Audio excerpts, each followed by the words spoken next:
6:28 p.m. Okay. And so our secretary is not here. I wanted to ask Don if he's interested in taking minutes. I will not be taking minutes according to what you've been doing. Before I should tell something about what happened at the meeting. You okay with that? I'll do it. I'm okay with that. Okay, so Don will be taking minutes. And then can I also ask you to do roll call? Yeah. Okay. Chair Brendan. Here. Okay. Vice Chair Lorraine. Here. Secretary Ariel is not here. I am here. Don Gosney. Lynn Johnson. He's not here. And Jama. Yeah. All right. We have 4 out of our 7 in attendance. We have a 4. And 4 out of 6, all right? 6. Still looking for that 7. Okay. So item C, approval of the agenda. Any comments, changes?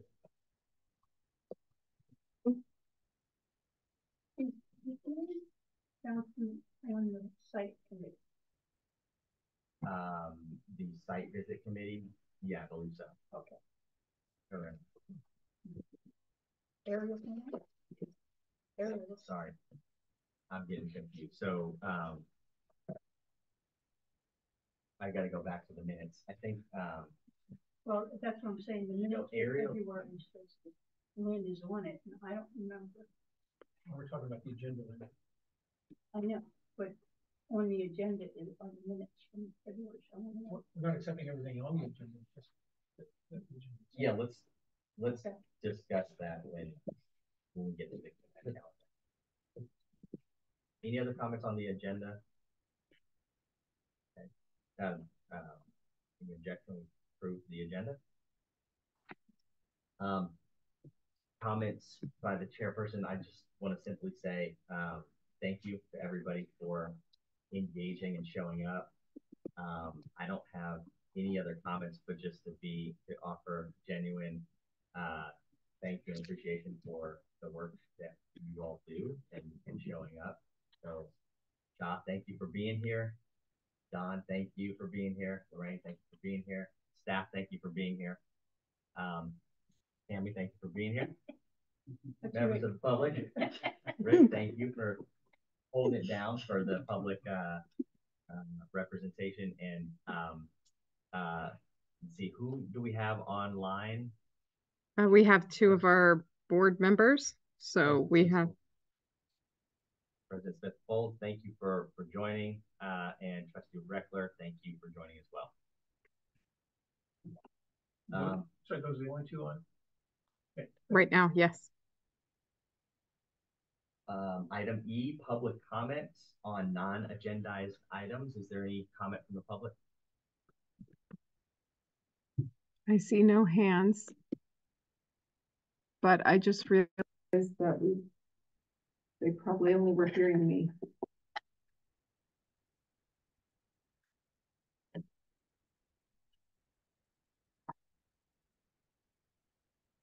Does the owl capture the recording?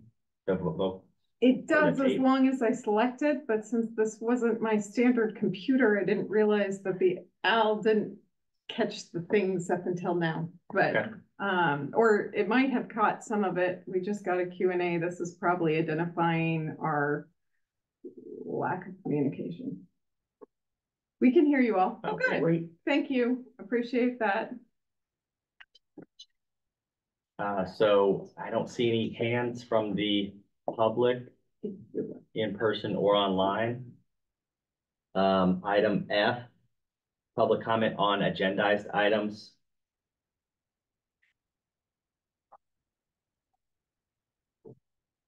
Okay, I don't see anything. So we'll go to item G. Oh, we had a hand for that one. Okay, sure. Trustee Reckler. You should be able to unmute. Yes, hello, can you hear me? Can you hear me?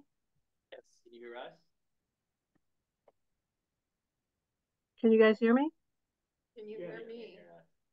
Evidently not. Well, I'm wondering if it's, this She's not, not muted. we're not muted. Microphone echo, that's the right one, right? Down. Can you hear us? Oh, can you hear me? Yes, we can hear, you can hear us, but we could have heard, we could hear you for a minute there. Can you hear me now? Can you hear us? Yes, barely, but I can. Victory is ours. Okay. Please go ahead. Okay, thank you. I'd like to make comment on item number N, which is the CBOC WCC USD School Board Joint Meeting. And I would like for you to advocate to hear my policy changes to the CBOC policy that was adopted by the board in January of 2023. At that time, there was a motion put forward that the policy would be reviewed by committee. The committee was formulated twice, never met. I handed in revisions after coming to your meetings in December, and then again in March, just at the end of last week, I believe. And I hope that you will discuss bringing that forward so that both bodies can discuss it. Thank you very much. That concludes my public comment. Thank you, Trustee Reckler. Just to make sure that we know the exact document you're referring to, and maybe I'm in the dark here, just would you be able to forward that on to me? No, I cannot. I was advised by legal counsel not to do that. Okay, thank you. Thank you. All right. Any other comments? All right. Moving on to item G, district reports. Louis, do you want to start? Yeah, Ellen's going to give us her update on the facility projects. So do we want to, so the first item is the financial report status update. That's, I mean, it was. Oh, I'm sorry. The orders changes. Yeah, we had it reversed last week. Yeah, sorry about that. So Melissa, can you get the update on financial reports first? Absolutely. One of the things that I'll share first, in terms of the question of some upcoming changes that the committee can expect. So we do have the suite of financial reports, and I will be sharing those here momentarily. But one of the things that we've been working on implementing is an online reporting portal. So essentially what that means is there'll be a location on the district website and the CBOC website where any member of the public, anyone with the internet, can go on and pull the financial reports at any time with that live data. And so this is something that we've been working on. I didn't want to bring an update to the committee until we were starting to see, till I saw the box and I saw that I could click on the box and things were happening. There is still a level of coding that needs to be completed so that all of those reports will be completely functional. But really, this is a way that we're going to be able to deliver the financial reports, and the timeliness of it will be whenever anyone wants to see that data. And so that not only will be program level data, but it will also be project level data. So I did do a demo. I got to click on some of the reports, take a look at the data, make sure that the implementation is going well. I look forward to bringing a demo of that here to the committee so that I can share that with you guys and show you the reports. You know, one of the challenges that we've been facing is that the financial reports, the full suite of the financial reports, haven't been readily available. And part of that is because a number of the financial reports were being manually done by a district staff member.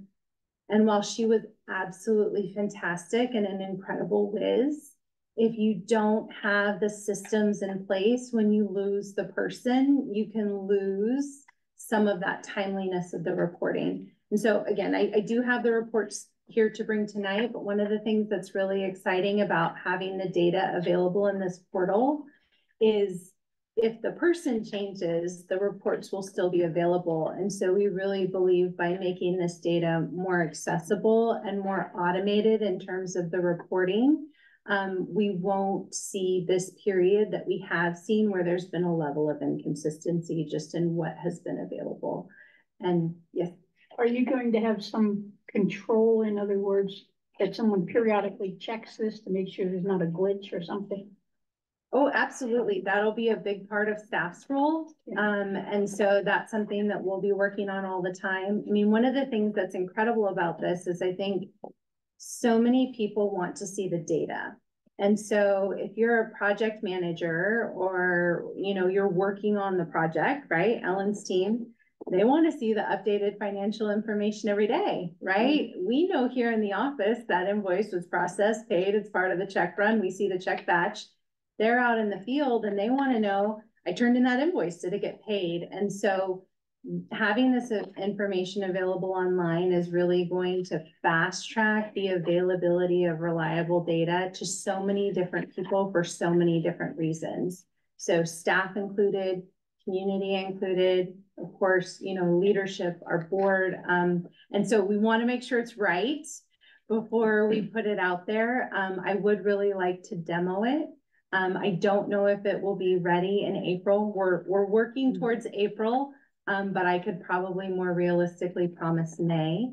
But we'll still print them and bring them in the packet, and I'll be bringing that monthly update. But once we have all of the testing completed and we've done the full implementation, this is just something that's going to be available. And of course, if there's any type of information, if there's a question or concern, you know, we'll be looking at that internally, and we ask that you share that feedback with us. But it'll essentially, you'll be able to pull program reports. So entire bond program, you'll be able to pull some of the subset reports that we have. So if you wanted to pull a report that was just on the 2016 facilities master plan, you could. If you wanted to pull a report just on Measure R, you could. Or if you just wanted to pull a report on one school site, you could see that information as well. And part of what we're working on with accountability and the coding team is not only providing the data, but a lot of our numbers, they're very big data. They're very big numbers. And so sometimes representing those in graphics can make the data come alive to a broader set of users. And so we're working on that as well, in particular for the project specific reports. Just one suggestion is that you get your mother-in-law to check to see if she can get on, because remember the last time we had trouble. And I also, on the board policies, and recently I've tried to get on that. And they give you the password and the user word, but I still couldn't get on. Okay. So just verify.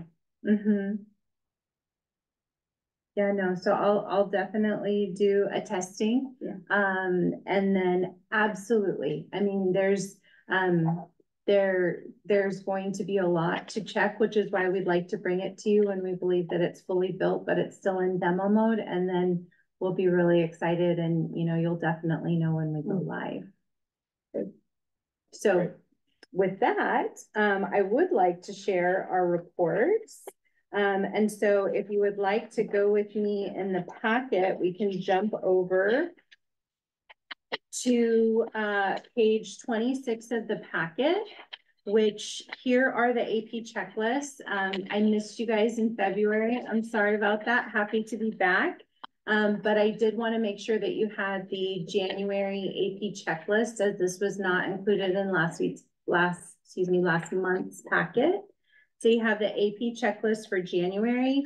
And then as you flip along, you also have the AP checklist for February.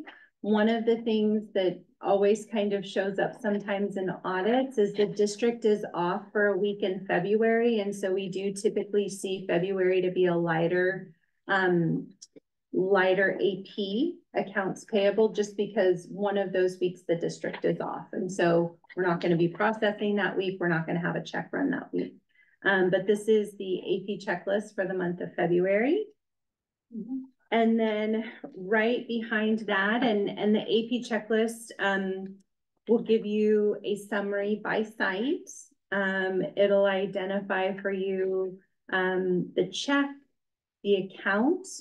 Our short account tells us that it's coming out of Fund 21, and then the next 4 digits are a resource, and so that's that's the information that determines if it's coming from Measure D, Measure E, or Measure R, or a non-bond resource. The invoice number is there.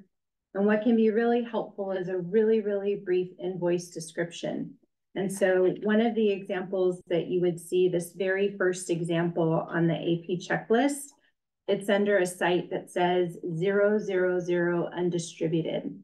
And so one of the things that happens with a contractor's invoice is we call it a pay application. And pursuant to public contract code, we withhold 5% of their payment, and we hold it in retention, either a district held retention or a third party bank retention. And so part of what this first line item tells you is that for the pay applications for Solpac, who is our contractor doing the work at Hercules for the science building, that there was $100,000 was placed in the retainage account. And so that retainage is held until the end of the project when the work is deemed satisfactorily complete. And then typically we file the notice of completion, and then they can request for their retention. And so the only thing that's a little bit different that you might see on the AP checklist. I don't know if there are any questions from the AP checklist before I kind of jump ahead. Before you were putting down the codes for which bond issue on the bond. I don't see them on this. So I appreciate if you could put that back. Absolutely, we will add that. And secondly, I noticed that on the first sheet, like in January, you're using a lot from 4745, which would be 2010. And then you're using the R, which would be 49748. But I don't see any 47s until you get down to the second page underneath the operational supplies. Then you see those. Is there some reason for that? Are you holding back on those funds to use it for that sort of thing rather than construction, actual construction? So quick point of clarification. Are you referring to 9790? No, 97 on January. You see down page 27. Absolutely. Underneath site 615, operational supply. That's when you start seeing this 9748, which would be 2012. You don't see that up in the other parts. So there is some, so 9748 is Measure E 2012. A lot of 9748 is assigned to Lake.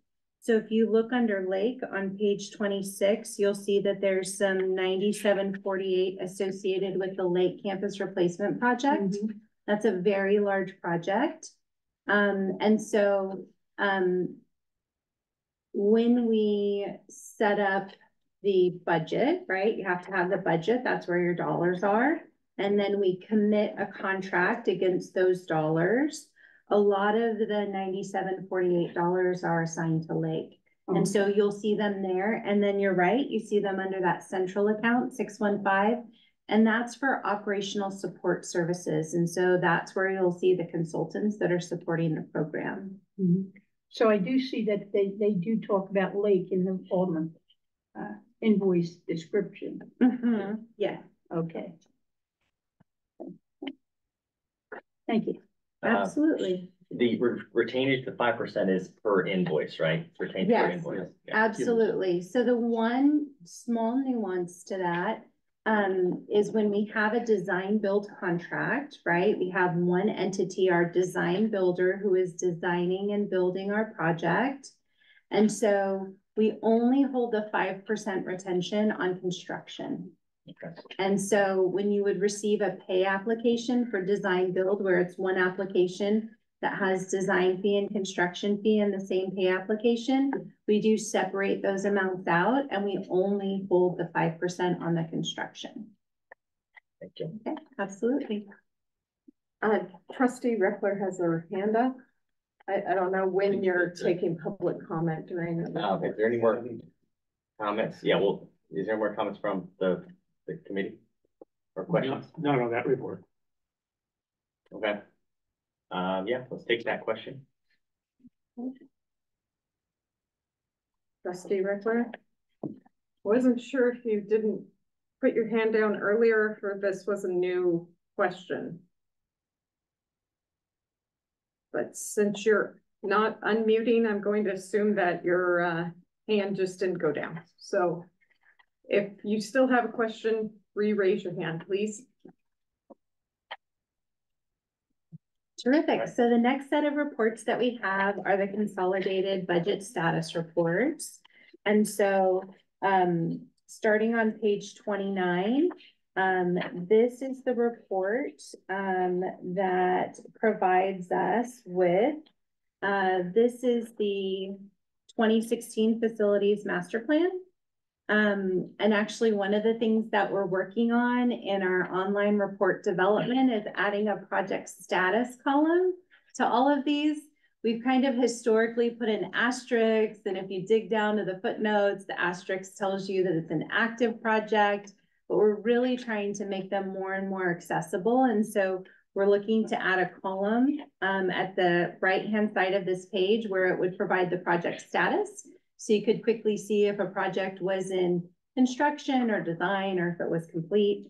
But right now what we know and the way that the report currently reads is if we have an asterisk next to the project title, like under Cameron critical needs, we know that's still an active project. And so on pages 29 through 31, we have the subset of the report, which or excuse me, 29 and 30 gives us the 2016 facilities master plan. Starting on page 31, we see this is our Measure R report. And so this gives us the data for Measure R. You can see Kennedy and Richmond are there. One of the things that I do want to point out, because it might be a little bit confusing, is Measure R, Fund 21, Resource 9747, those project budgets were assigned to Kennedy and Richmond back at the board meeting in November. But one of the other important actions that was taken at that board meeting was to increase the project budget for Stage. Because there weren't enough Measure R dollars available for Stage, when the board increased the budget, it was using another non-bond resource. So that's Fund 219790. And what they did was they increased the project budget for the Stage critical needs project, which was part of the 2016 facilities master plan. So poor Ellen, I have her jumping all over the place. That's all right. But if you go back to page 29, what you'll see under Stage critical needs is the critical needs project for Stage. That's the project budget that the board increased. And that is, so that you can see the Stage budget reflected on that report, not on the Measure R report, because there weren't enough Measure R dollars for Stage. So just wanted to kind of point that out because that could be a little tricky to get used to in the beginning. Will there be a footnote somewhere saying that? Yeah, absolutely. Because the other thing that happened was we went from the critical needs project to looking at the modernization, and there'll be an update on Stage a little bit later this year. Great. Okay. So then on page 32, this is where it's that same report, but it's the entire program. And so this is the report that has all of the sites, including what we call our legacy projects, which were the projects that commenced prior to the 2016 facilities master plan. And so if you wanted to see the overall project or one of the legacy projects like Pinot, you can find it on that report. The next report starts on page 37. Before we get to that. Absolutely. Through the chair? Yeah. Okay. you know, for a long time, we just weren't getting financial reports. Mhm. And I'm sure that I blinked or took a nap or something like that. So maybe you could just explain to me, we used to have a second status report. The one was printed in green.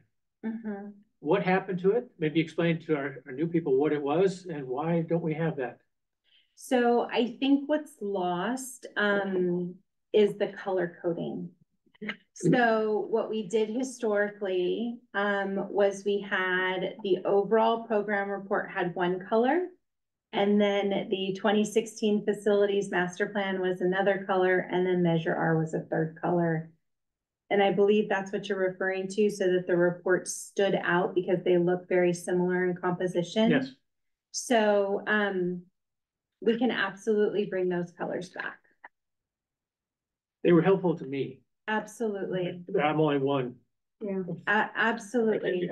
We would be happy to do that. And then what we'll do with the printed packet is we'll print those pages in color so that it'll stand out when we're looking at it here at the meeting as well. That's So, right. Yeah, I realize this. absolutely. Well, the rest, other pages are in color. I'm just giving you an out here saying that, well, these were all printed in black and white, so that was the issue. Yeah. But very The next big report. difference is the number of schools on each one of the reports, right? You see one is, only has, what is it, 30, somewhere in that realm.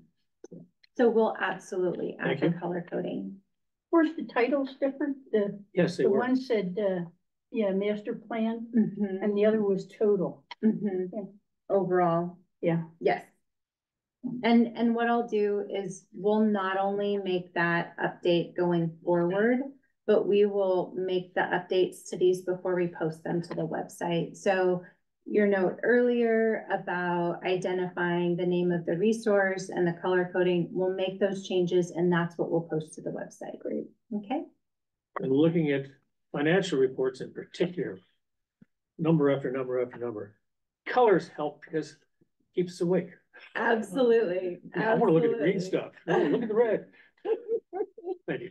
Appreciate it. No, I really appreciate it. Thank you. So on page 37, we have report 2, which is what we call our one-sheeter summary of all of our sites. But we used both sides. And so this gives you that snapshot if there was a particular school that you wanted to look at, and understand how many dollars are committed, meaning they've been assigned to a contractor or PO, and how many dollars are available in the budget for that project. I'm sorry. Also, how much has actually been spent? Absolutely. I'm sorry, I have to bring this up again. We've got new people. They haven't heard me say this quite as many times. I'm dealing with a lot of people, especially in Richmond, that claiming that absolutely no money has been spent on flatland inner city youth. Where this is where it points out that more than $850 million has been spent on those. Mhm. Okay, it doesn't matter how much you've allocated, doesn't matter how much is left. This is that money that's actually been spent. It kind of, if they're paying attention, it blunts their argument that not everybody in the district is racist and money centric. That again, people of color or students of color and people on the flatlands, less affluent, have been dealt with fairly. Well, and I appreciate you pointing out that kind of very important column, which is the 4th column from the left. And one of the things that's kind of amazing about this bond program, our community, and is really highlighted on the report is these expenditures that Dawn's referring to, they go back all the way back to the last century, I could officially say. So they go back to, almost 25 years. Actually, it's 25 years now. And so on this report are the expenditures for the last 25 years of this bond program. And in the footnote on the back, it actually goes even further to the original measure, which was Measure E in 1998, Livonia Dijon. And so this is definitely like a historical resource. Even within the past week, I've heard online communiques from people complaining because we'd spent no money on Richmond High and Kennedy High. Add the numbers up. What is it, 96 million so far? I don't know about your house, but 96 million is a lot of money in my house. I mean, we have spent money. Maybe not as much as they want, but they haven't been ignored. Thank you. Well, and I'm really excited that some of the site-specific financial reports that we're working on will be able to provide some of that information. So, right, it's all gonna kind of line up because we're reporting across our program. The next report is on it starts on page 39, and this is our report 13. And so one of the big adjustments to this report is with the board's approval of the Kennedy and Richmond budgets. That really pushes our program out. And so historically, you've seen that this projection was just going kind of just right in front of where we were. So it was kind of projecting out just in a couple of months. We're now projecting out to June of 2029 because those board approved budgets are projected for that time frame as well. And so one of the things that's wonderful about report 13 is it gives you an idea of where we are today and where we're headed. Projects happen over many years. And so this really kind of, I think of this as like our roadmap, right? We have our board approved budgets, we have our projects. And so what is our roadmap for getting there? And so part of what this identifies is as we kind of walk down the sheet. And one of the things I'll point out on this report that might be less familiar is along the right-hand side are the notes, and there's a number there. And if you want to learn more about that particular data, then you look in the remaining pages of the report under that note number, and that's where the detail is that supports that number. And so one of the things that's kind of fun, and I you know, because I love these things, is when you look at the cover sheet, you see it identifies the budget balance, and that has a note that says number 3. And so, wow, those are really, really big numbers. But if you wanted to break those numbers down further, and if we go to page 41 and we read the note that's associated with number 4, which is right there at the top, it actually points us back to our one-pager. And so there are totals on this sheet that represent the entire program. And so these numbers then match the numbers on report 13. And so there are connections built within these reports that are identified in them. Yeah. Yes. One other thing that I like is under note 3. Mm-hmm. The first one, it says that under the budget balance, it says that those numbers should match up to the numbers on site 2. Like, and you see, they do. It would be nice if maybe you could put this in red or something. Okay, sure. So that it stands out. So that you see under the board approved budget, the 2,384,000,000, whatever. You go on column 3 in the second page of the report number 2, and you see that number. Absolutely. And that's our board approved budget. And the other one is in column 1, 2, 3, 4, 6. So that's a quick way to check that it's in sync. Yeah, thank you. Absolutely. I love the color. It's gonna make Ellen happy too. She brings the color, she brings things to life. I spend a lot of time in black and white, so I'm excited. I'm excited. Well, I'm really excited Dawn made the mention because I was dying without the I couldn't keep track of them. All right, you and me, we're But I try not to make life harder, so I wasn't gonna say anything. So one of the other things I can't help myself, since we still have page 41 here. You know, one of the things that we've done over the years is really aggressively sought state reimbursements and grants for our facilities. And so it was, if you scroll down just a little bit, Ellen, you can see there, earlier in October, we received $6 million, and over $5 million was associated with the Michelle Obama project that we did.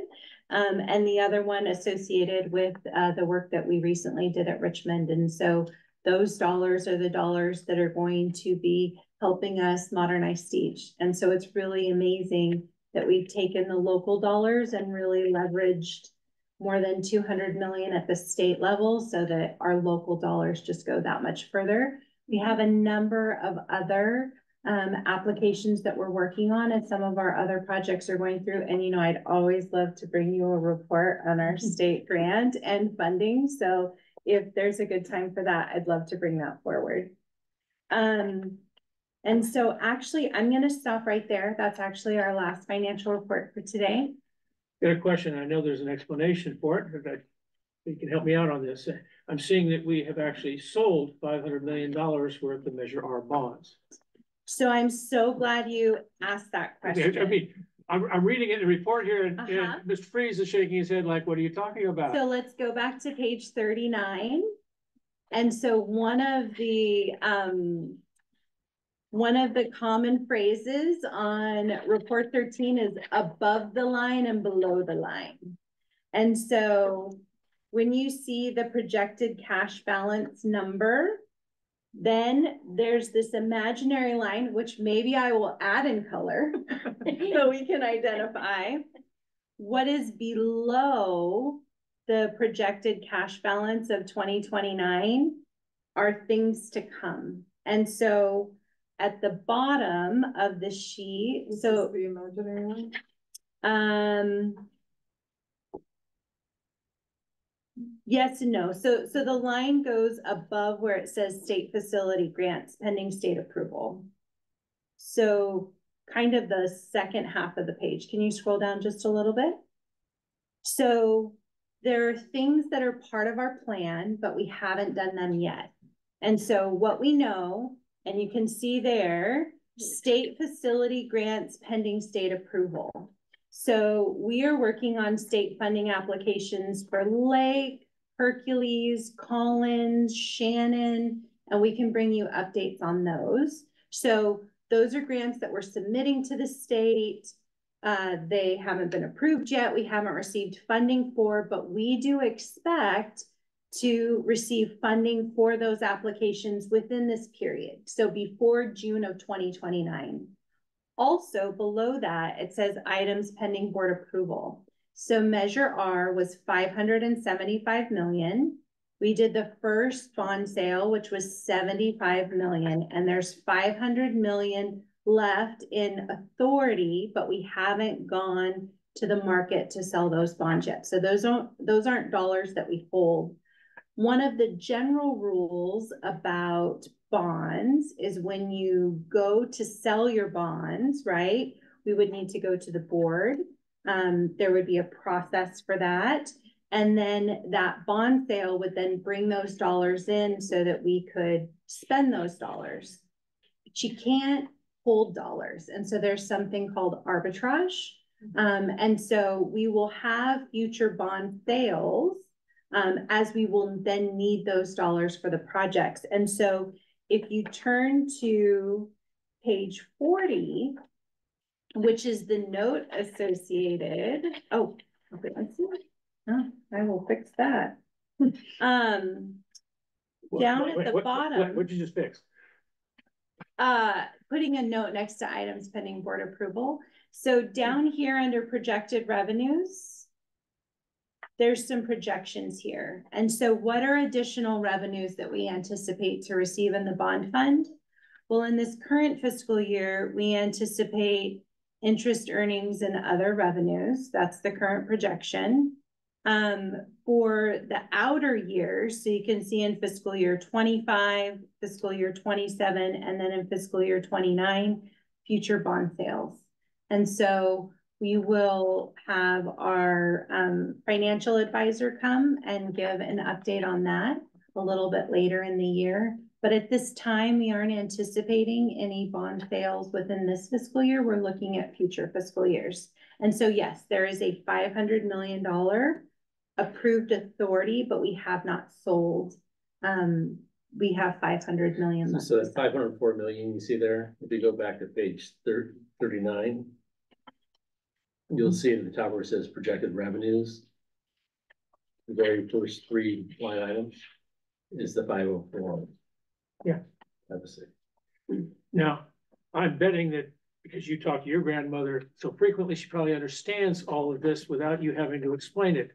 But my grandmothers are not so well informed. So try to imagine my grandmothers and all the other grandmothers and other taxpayers in West County just pick this thing up and they look at this.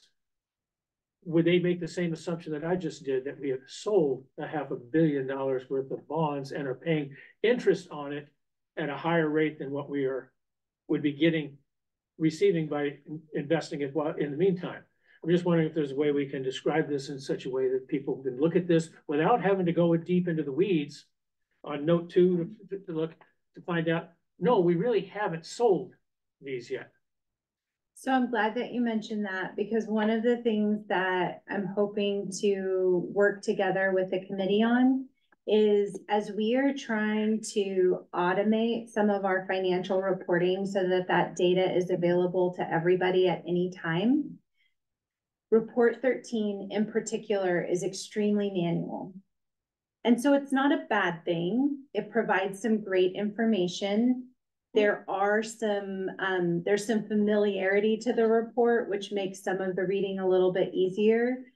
We have some ideas about how we could still provide all of the same information, but maybe in a more accessible and in an automatic way, right? And so a lot of the information that is in Report 13 is static. And so that's important information about our program and our notes. And I think we can definitely provide a better narrative and explanation for what these numbers mean and what those considerations are, maybe tie that to our program management plan. But we also have some ideas about ways that we could present the data in general that we think would make it more accessible. We wouldn't make those changes without working with the committee, but we do have some ideas that, again, would also help it be more automated and more readily accessible. I'm just thinking, I'm just spitballing here, but we're directly underneath the highlighted projected revenues where it says bond sales 2020 measure R. I mean, just adding a few more words on there, expected to be sold in 20, blah, blah, blah, blah, blah. You list the years. So there's no question they haven't been sold, just expected to be sold. Well, and I think that's the intention of the note on the bottom of page 40. But like you said, if it's not clear that you have to turn the page to get that additional information, then it isn't accessible. Yeah. Just a suggestion. Absolutely. Thank you. Any other questions tonight? I'm sorry I took a little bit more time, but I wasn't here last month. I'm sorry. The only, just a clerical comment, I guess. The asterisk definition on the AP checklist reports, I feel like, or no, not the AP. On the budget report? The budget reports, yeah, I didn't see it, yeah. You're right, absolutely. If it fell off or got cut off, but. Yes, I will make sure that that update is made before we post them. Thank you. I've seen it before, so. Yes. Somewhere. Okay. Oh. Well, I still have the project status. If you would like me to do that? Yeah, okay. Let's roll into that. Okay.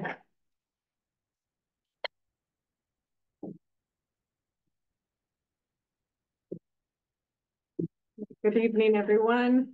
Happy to be here again. Bring forward the project status update. Prestige, we're in the scoping and prioritization phase. We've just extended the architectural contract, so we're ready to rock and roll with that one.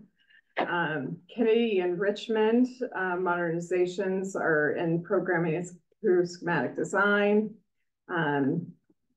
And the Kennedy High School critical needs, which is the demolition of the 100 and 200 building. There's a variety of different projects associated with that.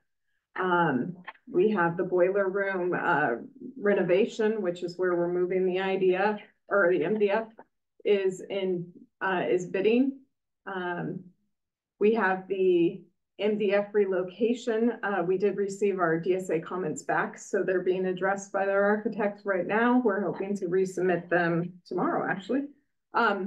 And the temporary housing, small projects are all in progress, getting the temporary campus back in shape for Kennedy to move in.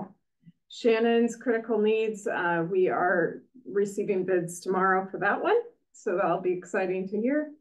And then for construction, we have our lake project that's still moving along, and Hercules, we have pictures for both of those.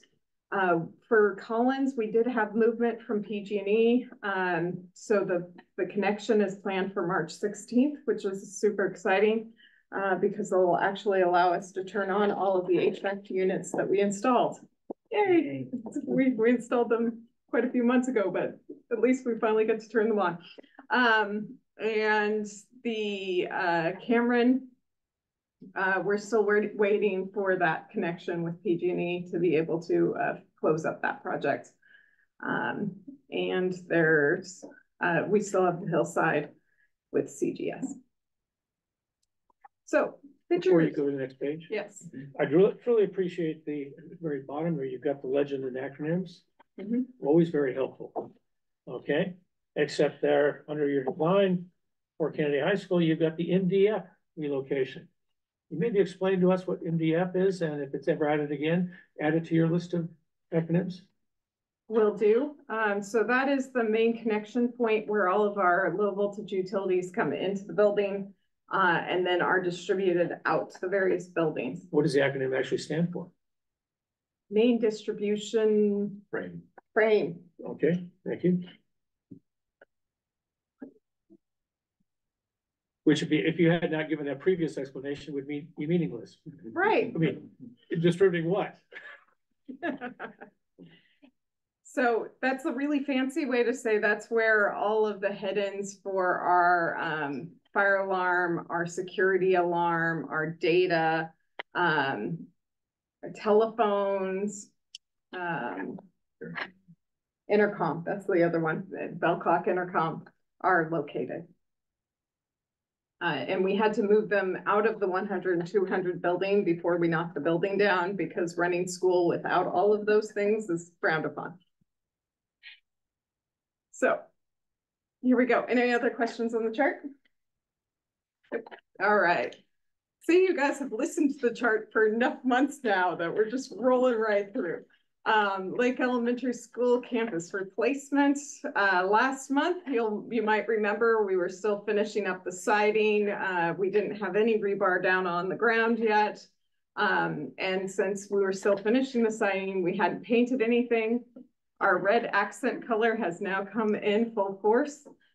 So each one of the buildings has a different color coding to help our youngsters find the building that they're looking for. And so the red is now present. The butterfly canopy, as we refer to it, it's denoting entrance on all of our buildings. And we have rebar down ready for the sidewalk to be poured. And then another picture. So these are between the two classroom buildings. And we do have the first flat work concrete down in the plaza between our two classroom buildings. And we're getting down to kind of the last pieces, right? So we've got sink in, we've even got, even though we call them toilet accessories, this is in a classroom. So the soap dispenser, the paper towel dispensers, those are all coming in. So it's kind of the finishing touches are coming into the building at this point in time. And I couldn't get into building C because they were finishing up the flooring. So this is the picture from the door of the last bit of flooring that needed to come in and get finished up here. So, but you can see we've got more of the cabinetry installed. Building C, if you recall, the contractors moved from A to B to C. And so the fact that we're finishing up flooring in C means that we're almost totally done with flooring, which is awesome, because that's the next phase for us to get in our ceiling tiles and finish up the last of the interior. So that's really what's coming next. Now that we have electricity on the site, we are testing all of the HVAC units, which don't really photograph well. But that's another big activity that's happening, is that the heat and air are coming on, which is another reason why we can move on to our ceiling tiles, because they go in better in a conditioned space than a non-conditioned space. Oh, and then speaking of conditioning, this is the wood panel ceiling tiles that go in the main flex area, as well as some accent spaces in the admin. So they're getting properly climatized in our classroom there, waiting to be installed. We also have a little bit of a wallpaper in the main admin building, in the library, as well as the front lobby. So this is them cutting the pieces to be able to install in the library space. And that's the extent of Blake's picture. No questions there. So Hercules. Before I've talked about the high school side versus the middle school side. So the middle school side is really getting closed in nicely. The high school side, we finally went vertical on with our actual wood framing. So this is the first piece of wood framing that's going up. You can see that they have more of them staged on the ground. So they're busy standing up the walls. And on the middle school side, last month, if you recall, this was the first beam that went up. Well, that first beam is right here now. And you can see you've got the joists going between and the plywood sheathing heading on top. So things are starting to get closed in, which means next month we're going to have a lot of dark pictures. Just be ready for them. That's what happens next. As you run out of daylighting to show off the spaces, but I will continue to try to get you decent pictures. Looks like question? No? Okay. Lake status report and Hercules status reports. Are there any questions on either one of those? I know we spend a little extra time on the financial part, so kind of rolling through these. We also have our construction newsletters for Lake and Hercules and Richmond, where there is a current survey going on. Feel free to fill it out. And that concludes the report. Alan, just curious, the portables that are going to be removed from Hercules. Yep. Are they repurposed or they're done? They're done. Don't have a life. Yeah. They're end of life. End of life. Talk to the students, they say the life is a long time ago. It's really complicated and hard to move portables any longer. DSA makes it so, Division of State Architect makes it so cumbersome. You have to have all the original reports for them, and they raise all kinds of issues because of their age. So it's better and cheaper to buy new if you really need them. Yeah. Any other comments or questions from the committee? Okay, thanks, Ellen. Mm-hmm. All right.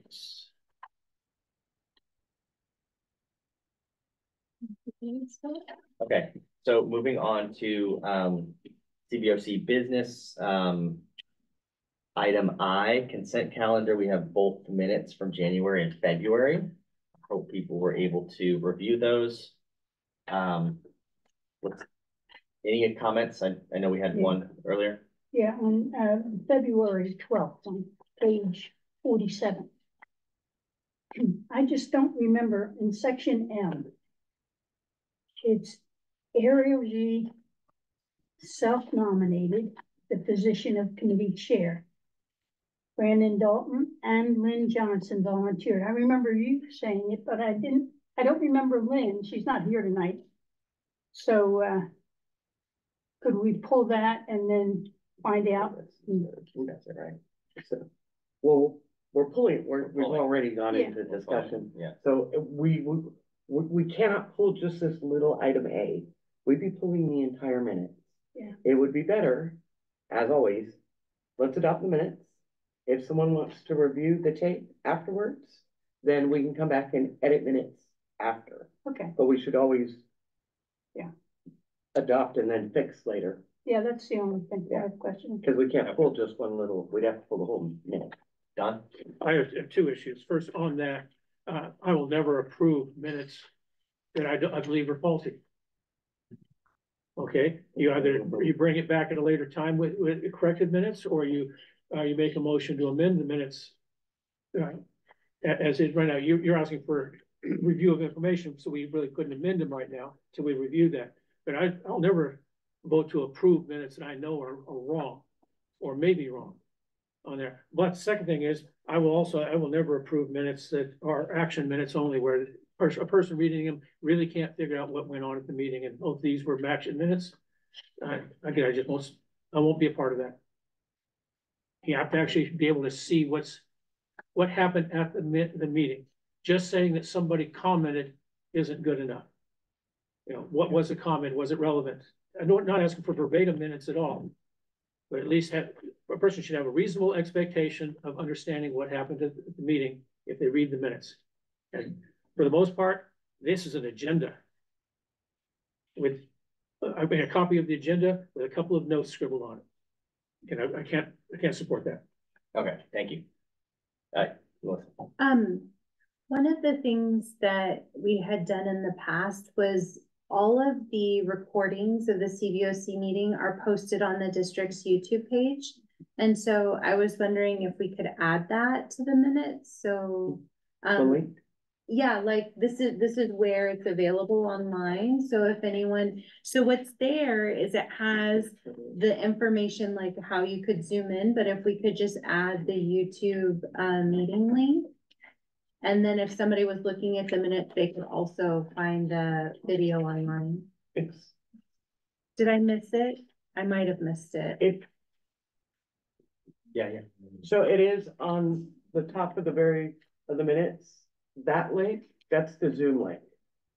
And Zoom records it, keeps it for 30 days, but you're saying could we change this to include, instead of the Zoom link, put the great idea. YouTube link. Yeah, because then if they just go directly to that link, it immediately takes them to the recording on the district's page. That's a great idea. And Don, would that suffice if there was a link to the recording? Would that address your issue at all? Or read that link and tell me what happened at the meeting. All you're seeing is a link. I should be able to read the document itself.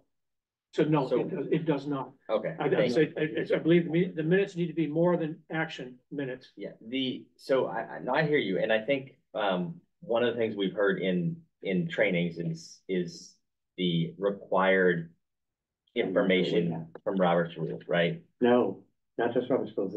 It would also cover every single parliamentary authority that's out there, including Rosenberg. Okay. These are Brown Act compliant minutes. We can always provide more. What Don's talking about are meeting notes, not meeting minutes. These are 100% accurate. Certainly. So it's in our authority to provide additional information. You can, highly not recommended. Providing the link is a great idea. So that someone can go and just to be clear, everybody on the same page. Don has a good point, about being able to come to the meeting minutes and as a member of the public and see what happened. So what are the greatest risks, or why would we not want to do that? So the Brown Act's very careful about protecting the public. And what's happening is we start putting in our minutes, we're identifying members of the public. which leaves them open to harassment. And I know that sounds ridiculous, but folks, the reason it's like that is because it's happened. Braddock says, we need to know what happened in your meeting, what decisions did you make? You don't have to include your discussion. So the idea of, well, let's say Melissa does not like something and Lorraine does like something. We're not putting that in the minutes.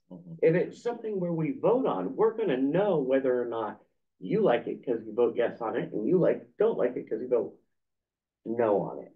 Providing, since we are doing the recording, we do have to provide that to the public if they ask for it, and certainly providing a link.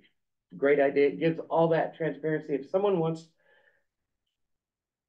to look at your legally compliant minutes and say, you know what, I want to know a little bit more about this, they can go and click on the link for your whole meeting or just that item. Thank you. So the difference. So I would say, I mean, I appreciate that risk. However, we also are having a full, video recording transparency. So that if somebody is interested in getting to know who said what, they can do it. But I do think there may be a middle ground to not identify individuals in the minutes, but to maybe provide a little bit more content. Okay, first off, if I've got a choice between reading 1 or 2 sentences here or watching a 3-hour video to find it, I'd much rather read the 1 or 2 sentences. Don't make the public have to work so damn hard to figure out what their representatives are doing in their name. Because we are representing the public on there.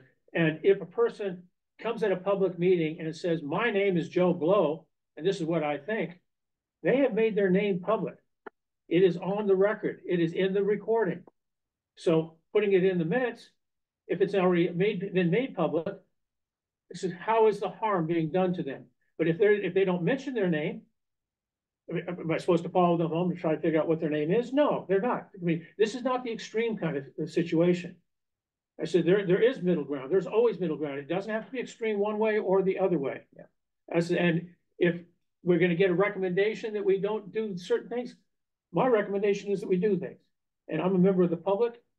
My recommendation should carry the same weight as any other person is making a recommendation. Yeah, and I appreciate it. And I think we can get to a good common ground with this issue. Yeah. Lorraine, do you have something? Well, I was just saying what Don was saying, if you just say public comment and you don't say who said it, then that protects them. Yeah. Yeah. Okay. All right.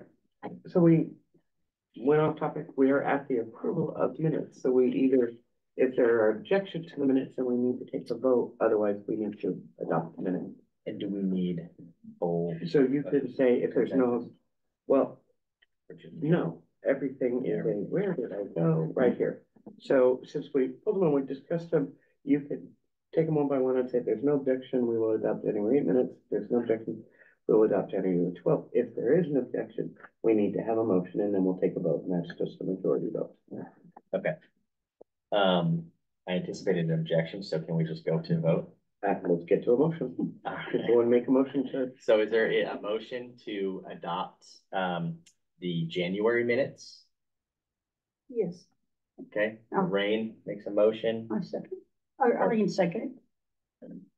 You would like to, John makes a motion, Lorraine seconds.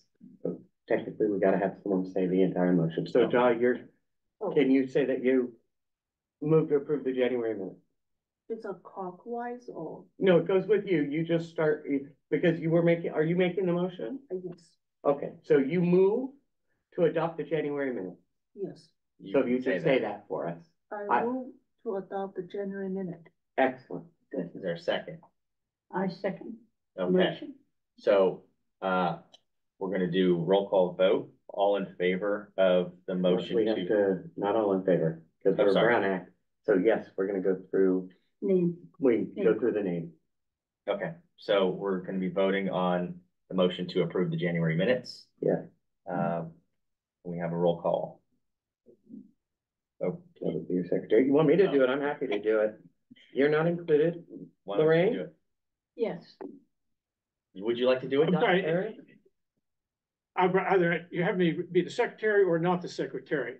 Or if you can farm it all out to Nothing to do a with it. contractor. If you would like to do it, you can do it. Right. I'd be happy for you to do that. Okay, as a roll call, it's supporting, yes or no? Brendan? No, he doesn't vote in this instance unless there's a tire to affect the outcome, so we do not call it. Yeah, in case of a tie. you- Gia? Yes. I'm sorry. When you do a roll call vote, you're supposed to go by the position. You do it all. not the- You do it all. I'm sorry, I'm You do it trying all. to help you on this. Stop arguing on me. I'm not arguing, I'm literally doing my job trying to help. So we would do it. All right. In the order. Tammy's gonna do the A roll call vote, Okay. and we're gonna take the first one Okay, first. Lorraine Hughes, Yes, she is absent, Mr. Gosney, No. Lynn is absent, Jai? Yes. Yes. Mr. Chair, you have 2 yes and 1 no. Okay, passes. Thank you. Is there a motion to, I'm sorry, if this is do we have to have a majority of the people here voting for it, in support of it? majority of the, oh, yes. That's a vote, a majority of the vote, and we had 3 votes, we had 2 yes and 1 no. If you had wished to vote, you could have actually affected the outcome of that vote by voting no. Okay. That's the only time we would call you or if there was a. Okay. I'd like, Is there a motion to approve the February 12th minutes? I'd like to make a motion to pull February minutes, Postpone? We already pulled them. postpone, Can you tell us, when, please? until we get a clarification on item, Like, to the next meeting? yes, still in a.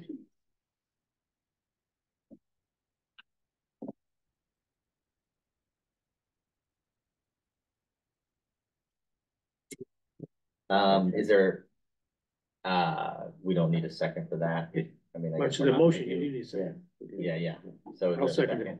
Okay, And we need to vote. okay. Well, you can say if So, there are no. yeah, if there's no objections, then we'll postpone. Any objection? Okay, all right, we'll postpone those. Okay, thank you. Item J, agreement on scheduling special meetings in months where joint board CBOC meetings are scheduled. We decided to bring this back from last month. And we wanted to make a decision on whether or not we were going to hold an additional meeting beyond the joint meeting for the months of April and September. So I wanted to open that up to discussion. Right. Well, I'm sort of pro not having a regular meeting when we have the joint meeting, but we always have the option that we could say, if we have a lot of things to cover, to hold a special meeting Yeah. rather than having the 2 in the month. Okay, Don. Just the opposite. I think that the public deserves having a monthly meeting. So much can happen in 2 months' time. I've seen too many districts where they want to have quarterly meetings or twice yearly or even 1 meeting per year. And the public has no idea about what is going on. I mean, our finances changed quite a bit. The activities on the projects changed quite a bit. I think the public deserves an opportunity, whether they show up or not. That's a different story. But there's still reports to the community made after every one of these meetings. I'll be posting reports tonight, along with the videos and everything. So when we start canceling meetings, there's just a lot of information that the public is now going to be deprived of if we do that. Because after the joint meeting, you don't get a chance to talk about anything really having to do with the bond program. We haven't done that in years and years and years. Not really. Again, unless you can get the board to do completely different. Usually you have no more than 3 items on the agenda, if that many. And one of them is the annual reports, the financial and performance audits. Not the annual report, apologize. Okay, so you don't get to talk about the projects. You don't really get to talk about much of anything at all. And I said, one of the items that trustee Reckler wants to bring up, one of the three items, you're gonna have the performance audits and the financial audit, that's 2 out of the 3, and then the other one's gonna be the board policy. So exactly, what are we gonna talk about on the bond program at that meeting, if we skip another month? So I So get later in this meeting, we have an item to discuss those items that we want to see on that agenda. So, you know, we can save that. I'm sorry, I mean, Yeah. since you just happened to bring that up, just because we want it doesn't mean the board wants it. And it's their meeting. We heard from President Smith-Folds last meeting that she was very open to working with us to get to collectively build that agenda, set that agenda, and I trust that that's going to happen. And so they can collect some information on how we feel about what items want to be on that agenda. We can work with the board to make that happen, and I feel optimistic about it. We need to, Stick to that one. yeah, we need to stick to this one. So what we So, really need is a motion on whether or not. Do you have an ask here that you're asking the board for? I think it's yeah, the ask is if we want to make a decision now to schedule regular meetings outside of the joint meetings, and if so, before or after these joint meetings. So this is pretty specific. This is April 8th and separate night, and September 9th being regular scheduled meetings. That's what we're gonna talk about. Okay. So do you want to take them one at a time, or do you want to take them together? Is there any other discussion? Check the time. Yeah. Well, we don't even have let's- a motion yet. We should have a motion. Before discussion. Yeah. We'll get there. Let's, is there a motion to, make April 8th, 2024, the joint board meeting, CBOC meeting, a regular meeting for CBOC? I will so move to make the April 8th, the meeting, a regularly scheduled CBOC meeting. Okay, is there a second? Yes. Okay. John seconds that. See who says there's no objection. And if there's no objections, April 8th, the motion will carry. April 8th will be our regularly scheduled meeting. Ellen, that's right. Oh, yeah. Not this rate to derail us here, but President Smith-Folds did make a comment on the chat. Okay, let's go to the chat. I'm very open to making a joint agenda. Please come to the agenda setting meeting with your ideas, wants, and suggestions. Thank you. Is there a date for that agenda? We haven't set that yet, but Okay. we can work with you to set a date for it. Okay. So did she have us invite the entire public to that, or just our CBOC chair? I'm just reading the comment. Okay. Is there a motion to make the September? You could say there's no objection, Okay. because it was unanimous for the last one. so Okay. Maybe we'll get lucky. So, if Can there's no objection, yeah. Not an objection, but on the board adopted calendar of meetings, April 8th is the joint CBOC meeting date. And so maybe I'm just a little bit lost, but on the board approved schedule, April 8th is the joint meeting. And it sounds like this motion is that the April 8th meeting be a regular meeting. It's just, I think, giving us credit that it is a Hold on. regular meeting. That's not what we have. That was not No. the motion. No, I'm sorry.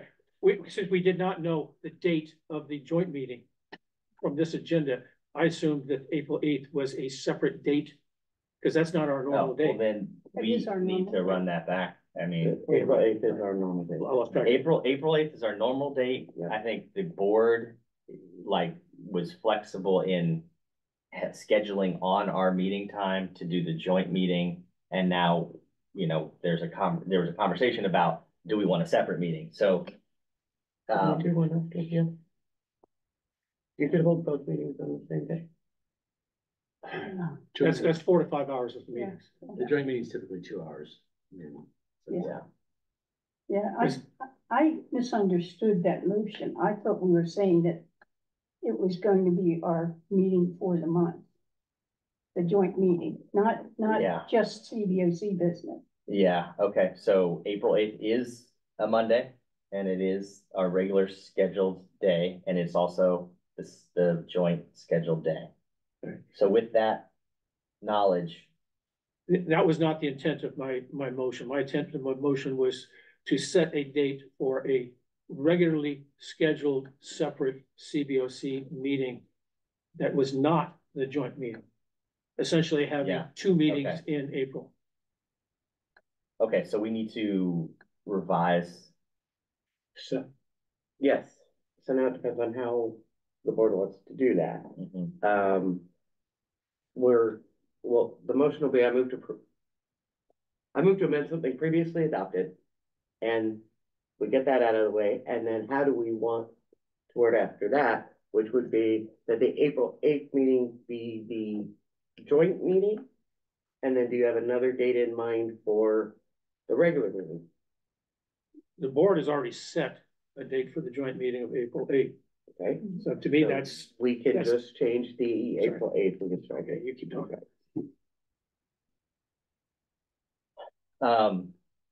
So that motion passed, so we have said as a board tonight that we want to meet on April 8th for our regular board meeting, right?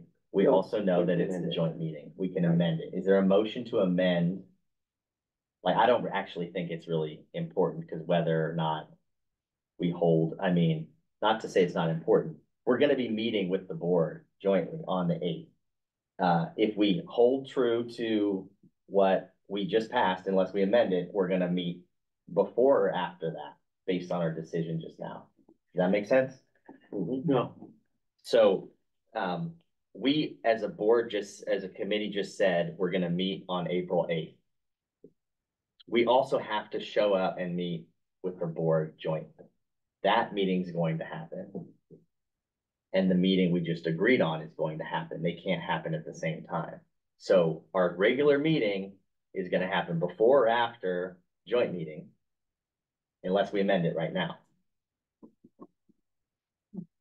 Or if the committee wants to not, try to change the joint, meeting day, which I don't think would be a good idea. So, is there any clarifying questions? Well, can we readdress the motion that we voted on? Yeah, If we have a motion. yeah, we need To a amend it. motion So to amend it, yeah. Okay. You would Yeah. need to actually amend it with another date, however you want to. Okay, how about I make a motion that To amend. to amend the motion, the date of our regular meeting to the first Monday of the month instead of the second Monday of the month. And the joint meeting. That's a district holiday. Okay, April 1st is a district holiday. April Fool's Day is now a holiday. well, then we'll do Well, the third not Monday. for that reason, but it just happens to be this year. Tax day. Okay. Okay, so is there a second? I'm sorry. So what was The the third Monday. Okay, I didn't hear the third Monday, one. it's the 15th, April 15th. I will Yes, second, second, I will second that. okay. date? If there's no objection, then we will plan that the motion carries. We'll plan on having a regular scheduled meeting the third Monday, April 15th. And would the district please fix it on the calendar? Mhm. Okay. Okay, is there a motion? Finish your sentence. I'm not I was gonna, gonna- I'm not gonna interrupt you. I was gonna go off to September. Unless you want to talk about. I mean, with regards to September, that's a long time away, and with any luck, we're gonna have 4 or 5 new members. Mhm. I'd hate for us to be making a decision that does not have to be made today. At that time, that we might want to come back in June or July or something like that to revisit. Okay. That. So is there a motion to postpone? I will move to postpone discussion and vote until July, On On the 9th. September 9th, on the September 9th. yeah, meeting, okay. Item I1B, no, I'm sorry, J. Okay. Do you want to second it, John? So next, starting from next month, April, it's gonna be the third Monday, No, only that month. only that month. It's a regular meeting that we're shifting because we're having the joint meeting with the Board of Education on the second Monday. Let's go back and explain that, but let's finish the motion that we have. We need a Okay. second for Don's motion. Is there a For September second? 9th. Okay. I want For- to John vote to on? understand what's going on. Yeah, And we're in the middle of a motion that, we'll So go I- back to that. All right, I'll make a motion. I'll second the motion. There we go. okay. So So there's no. if there's no objection, the motion carries. Okay, And- great. The motion Do Do you carries. understand the motion, John? The one that we're making now? Yes. And we're holding off No. deciding on September until later. So Until July. So there was two things we were talking about. One is the joint meeting on April 8th, which is the second Monday, with the day we always meet. But because that's the joint meeting with the Board of Education, we just decided to meet the following third Monday, just this group, not with the board. So that's just a special, not to be confused with special meeting. That's our normal meeting just for that month. Will be on the third Monday. And then in September, we're gonna have another joint meeting with the Board of Education. But we may have more members by that time, so we want to postpone that decision until we have everybody's schedule, that we know everybody's schedule, whoever's on the committee. How about May? Can you add a one more month, which is May?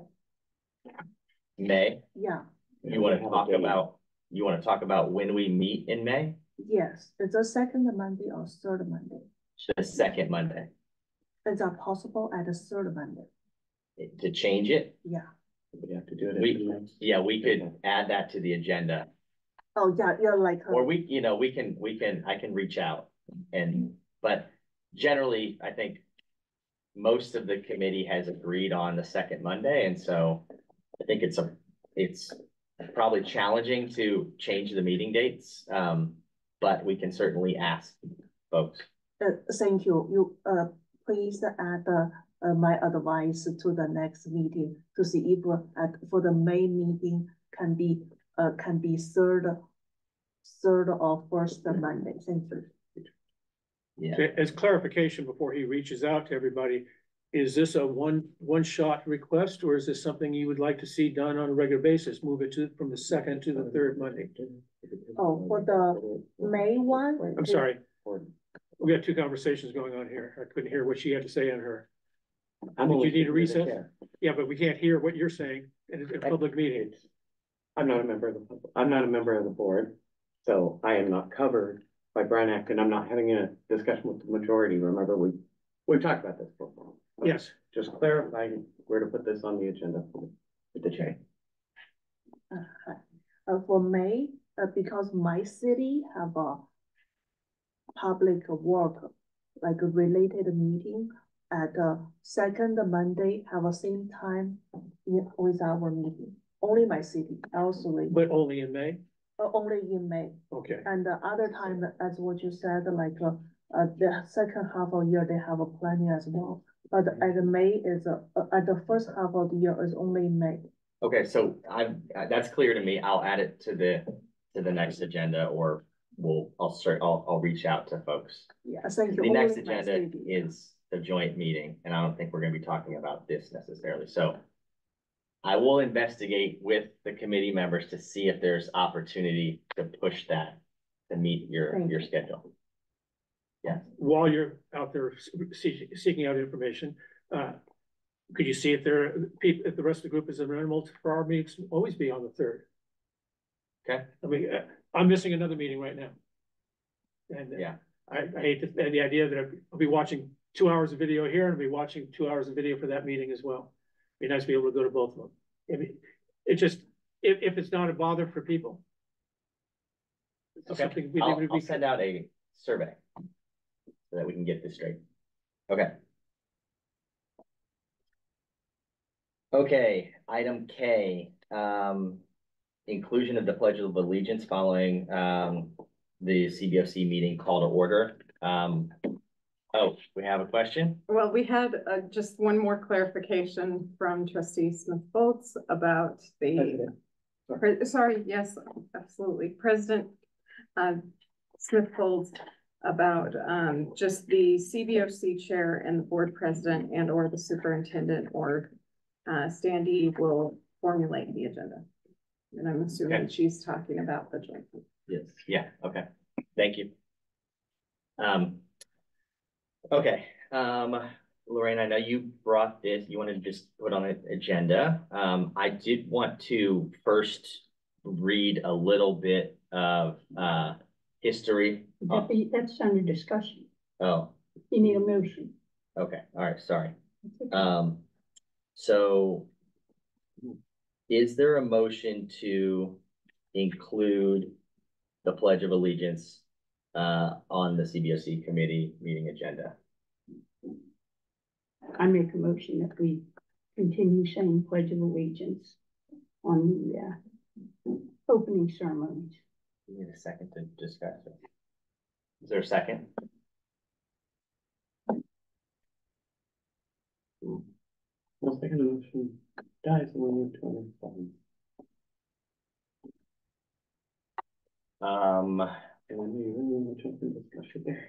Yeah. Okay. There's no second. Okay. So the motion dies. We'll move on. Item K. Sorry, that's K. L. Offering translation services at CBOC meetings. This was a survey question that I had sent out in February. There was a suggestion, but I wanted just to bring it back to the committee in case there were any needs that need to be met with respect to language translation services. So is there a motion to bring forth translation services to the CBOC meetings?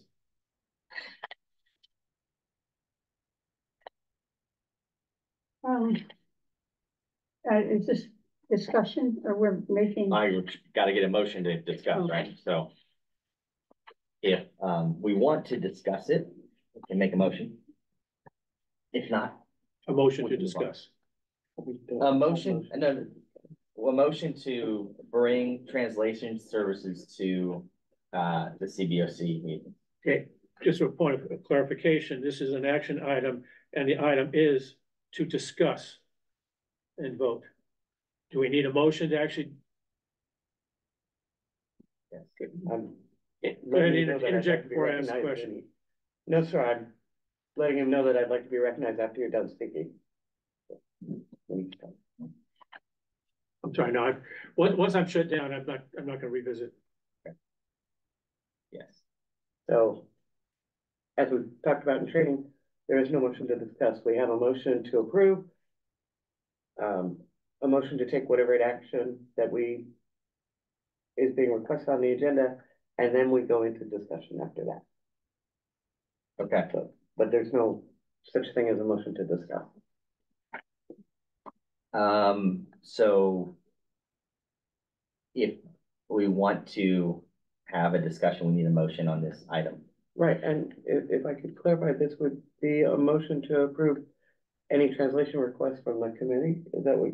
Yes. Okay, that's what the agenda is. So that would be the motion that you were looking for.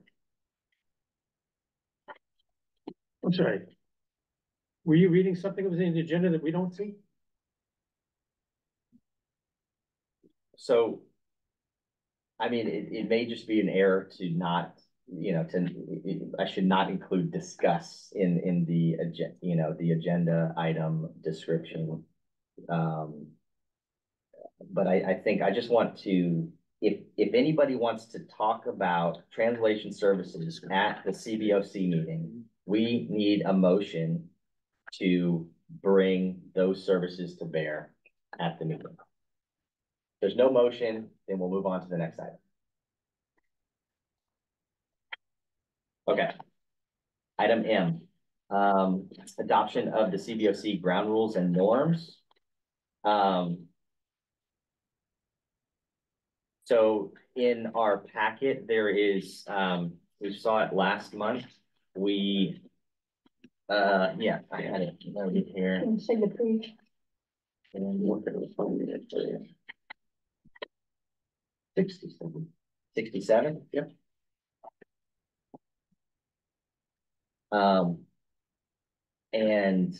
So we've seen this, we saw this last month. Is there a motion to? Okay, yeah, there's no objection. We will adopt these ground rules and norms to include in the agenda.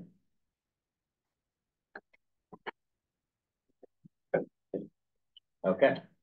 Yeah, I just like to review them once more. Already adopted it. All right, you go ahead and adopt them. I'm sorry. Up to you if you want to go back. No, let her run with things. I'm sorry. Okay, they're adopted. Okay. Item N, joint Board of Education CBOC meeting agenda, item brainstorm. So I mean, this possibly is another item that should be in the discussion section, although I think, it's being able to make a motion to approve a list of agenda items to take to the joint agenda setting meeting is the intent of this item. So yeah. So you can just create the list. We'd have a motion to create the list and then discussion, create the question. Okay. So yeah, is there a motion to create a list of agenda items for the joint Board of Education meeting? I make a motion to create a list of items for the joint meeting. Okay, thank you, Lorraine. Is there a second? Yes. Would you like a second? Yes. Shaw? Okay, Shaw seconds. Okay, so the discussion. Any comments? Yes, I have a couple things I would like to suggest. One is. Sorry. We haven't passed a motion to even discuss it yet. We had a motion in a second. We need a voice vote. No, we don't. Nope. We don't, okay. Discussion before vote. Yeah. Discussion on whether to create a list, because that's what the motion is. That's what we're doing. Not the. No, list she'd come up with a list. Yeah. Okay. So Let's take a I vote. believe you are handling this correct, Mr. Chair. We're in a discussion to create the list. We can create the list in this discussion. Okay. And have to talk about. What happens if we vote not to create a list? We were just denied that option. I don't think that's productive. Can we not, we're trying to have, brainstorm so that we can all have input into the agenda setting. I mean, you had a comment earlier about were we all going to be invited to that meeting, and the answer is no. This is the opportunity to provide input into that so that I can make sure that I represent, the committee's interest in that meeting. Don't get me wrong. I believe we should be able to talk about everything. Okay. But it was just brought up that we had to have a motion to create the list. Okay. And we have not finished that motion. We have a motion and a second to that, to whether to create the list, We have not finalized that yet. We're going to follow the rules. Let it apply to one, let it apply to all. I said, I'd much rather we just conduct our business, but we're not allowed to do that anymore. Okay, let's, so there was a motion, there was a second, so we're gonna brainstorm the list. Lorraine. All right, there are a couple items. I would like an update on the FAI for the board and for us. The members of the board were not on the board when this happened in 2015. The members of most of the committee, except for Don, were not here when that happened. Lewis was here, and I think, were you here then? Yeah. So I think a little background might be nice, since that was one of the items in the discussion we were having about non-compliance. And the last time we had an update on it was in 2020, I believe. And it'd be nice to further that, you know, maybe use that as a base and go from there. Tell us if the contracts have been made for them. Has any money been paid out to it?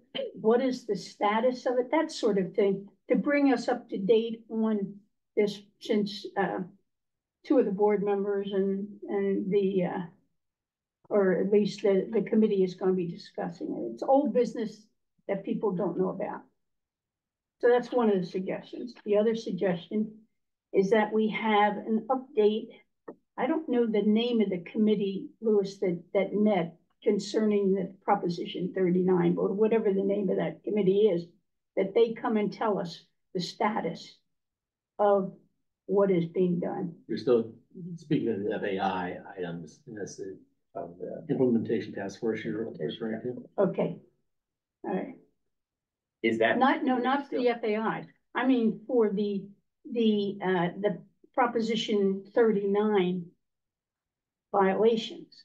Remember, they said you had a committee meeting before last month. Remember, with the Taxpayers Association and that. That's the one you set up a committee for it. Yeah. We don't know who's on the committee. We don't know what the name of the committee is, and we don't know what's been done. It is the implementation task force. Yeah. Yes. Okay. So that's kind of reinstated. Is that fair to say? Yeah. Accurate? Implementation task force. That's just another suggestion. Yes, since most of the members ever are gone, long gone. Yeah.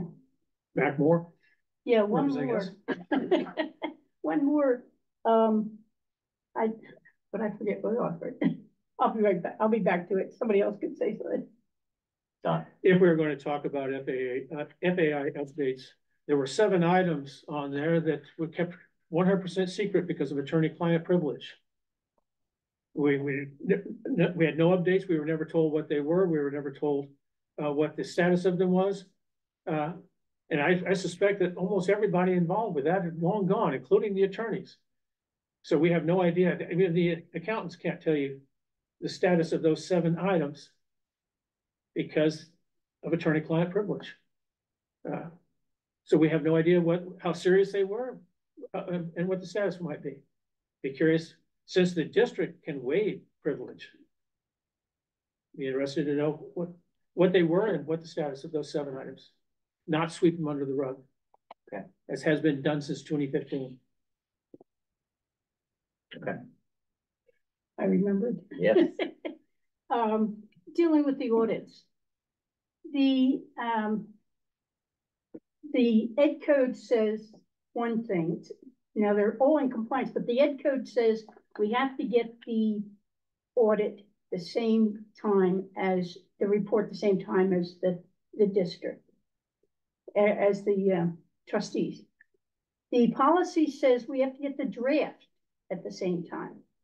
We've not been getting the drafts. We've been getting the final audits, and they don't change them because it's a final report. They'd have to reissue the report. So I'd like to strategize where we could compare these and maybe make up a decision on how to work it. Maybe we get the draft first, then they give us a presentation, the company gives us a presentation to CBOC. The CBOC writes its report, and then the district at one of its meetings will accept the report or not after they've seen ours. But it's all a mishmash now, and it needs to be coordinated a little better, I think. So maybe we could discuss some strategies on how to set up the procedure. I recorded that as clearly outlining the audit review timeline. Yeah. And maybe I'll add a little more detail to that, but yeah, okay, that's good. Don.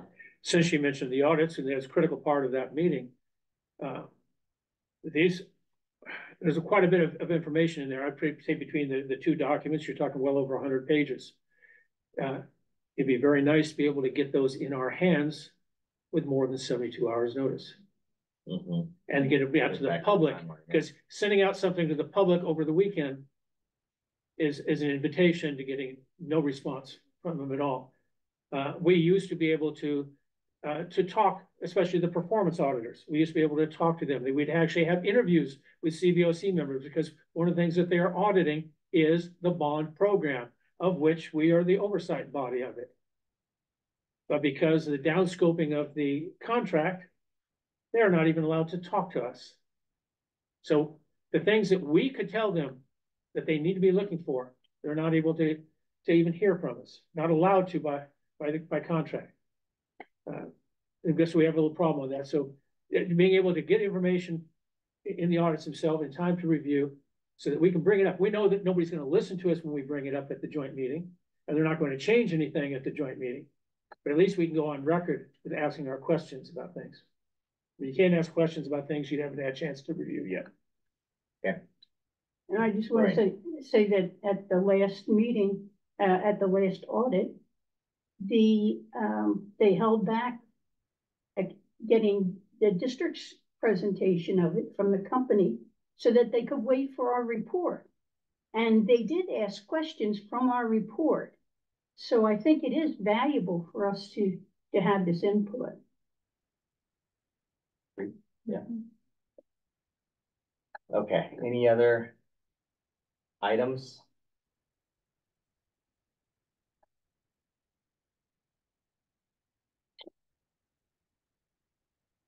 So we have 4 items I took notes on. If there's no objection, then I will bring these to the joint agenda setting meeting. I'm sorry, I've only got 3. Could you please state what you wrote down? Oh, I was counting your piggyback on Lorraine's on the FAI. Okay. The 7 items, just calling that out clearly.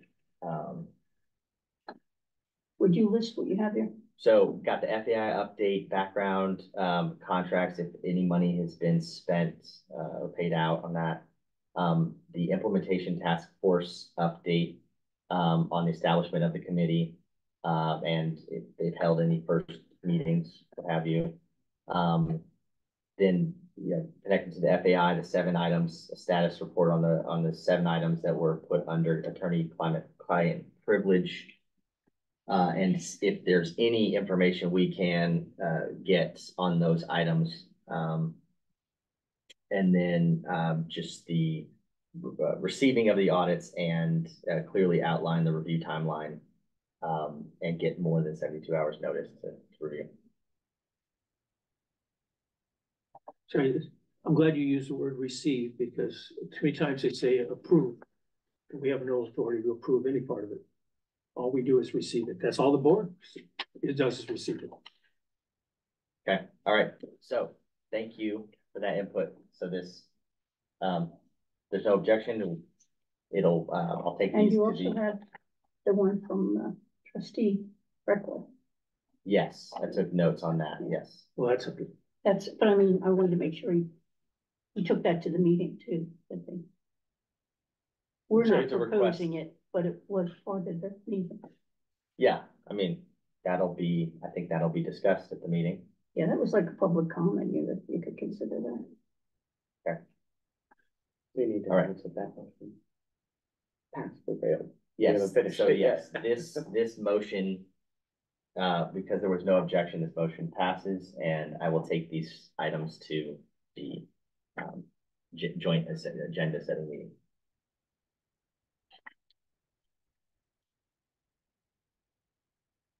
Okay. Item O, site visit committee, site visit schedule adoption and report out.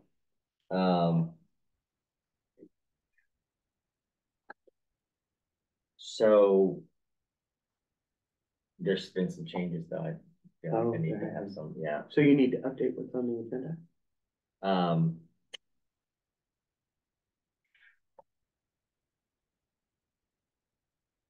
Yeah, so basically, wow, I would like to have a discussion about this, this schedule. But we need a motion, huh? Yeah, so we can get a motion to adopt it, then we can talk. Yeah, so, Yeah, is there a motion to adopt the schedule, the site visit schedule as laid out in the agenda? You're saying the dates of these, to do site inspections, that's all you're asking for right now? Yes.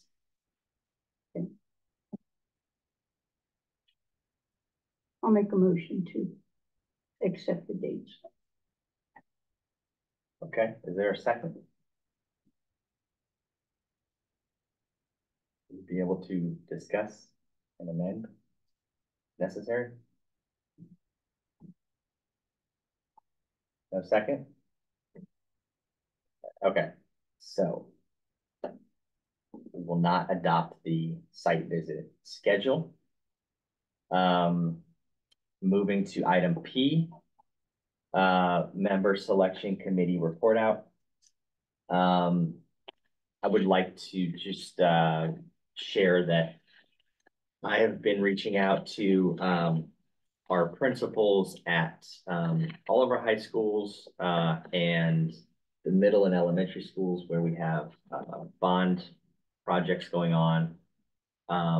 So that includes Principal Pierce at De Anza, Principal Norrington in El Cerrito, Principal Colbert in Hercules, Principal McGee in Kennedy, Principal Prack at Middle College.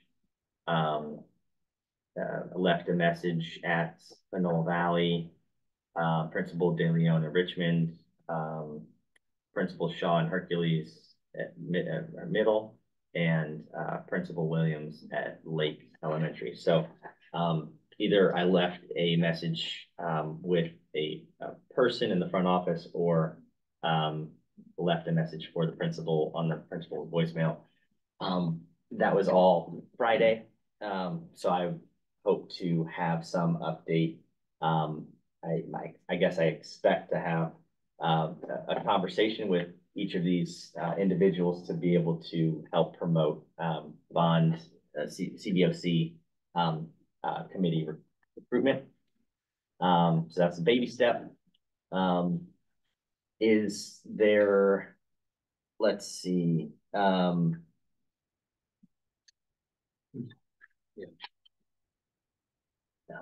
Louis is gonna say that. Oh, yeah. Just a reminder that our communications office sent out an application reminder to all of our business partners that we currently are doing business with. That went out on Friday. Okay. I guess the other thing I wanted to just mention is I put the selection, the CBOC selection committee process document in the agenda as well. That kind of describes is transparently describes the interview and recruitment onboarding process for new committee members. I just wanted folks to be able to see that. Okay, that's on page 68.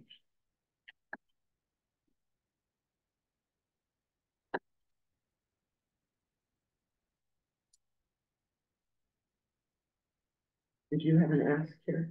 No, I didn't have an ask. But,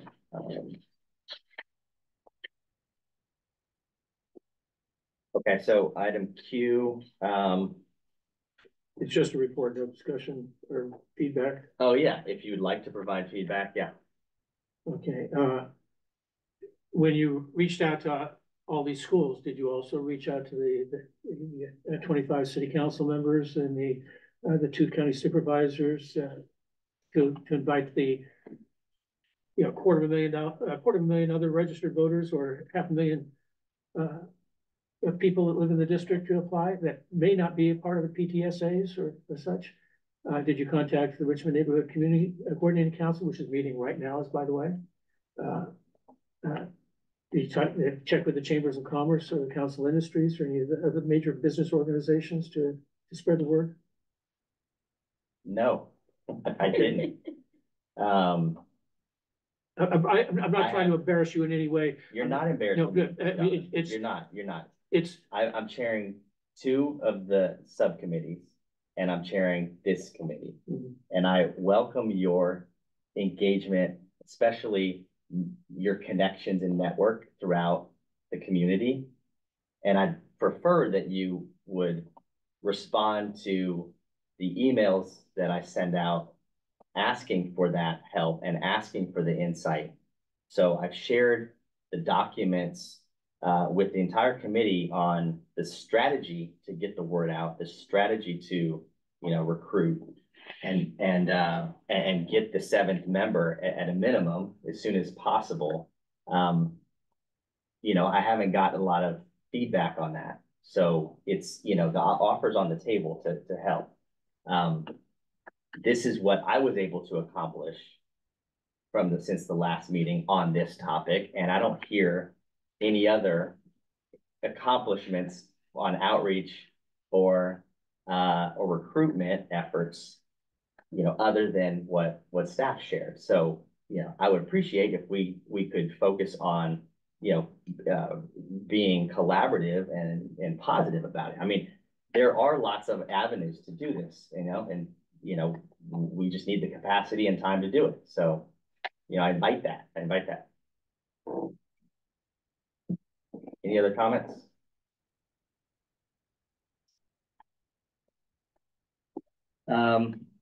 So with this, I mean, my goal, I think it should be all of our goal to get a seventh member to help the district find a seventh member, onboard a seventh member to be in compliance.